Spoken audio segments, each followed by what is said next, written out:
I have spent the past several weeks traveling across Europe, speaking to members of parliaments, governments, and the press.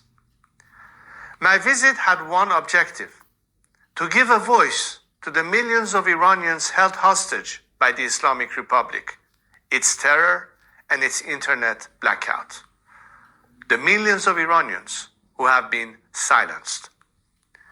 But I can now say with confidence that silencing, that censorship, is not just happening at the hands of the regime in Iran, but by the international and particularly the European media. So I want to speak directly to the people of Europe. In the past 2 weeks, I have had 2 press conferences, one in Stockholm and one yesterday in Berlin. Between them, more than 150 journalists attended. We spent more than 2 hours together. And in those 2 hours, not a single of the 150 journalists asked me a question about the 40,000 Iranians slaughtered on the streets of my country on January 8th and 9th. Not a single of the 150 journalists asked me about the 19 political prisoners executed in the last 2 weeks. When I told them that there were 20 political prisoners currently sentenced to death, not a single one of the 150 journalists asked me about them.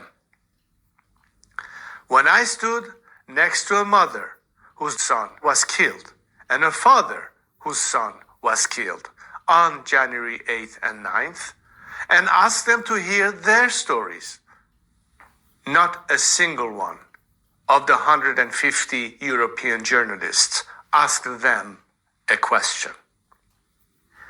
Here, in the heart of a continent that claims to stand for human rights, justice, and dignity, its journalists have fully abdicated their professional responsibilities and even their moral objectivity.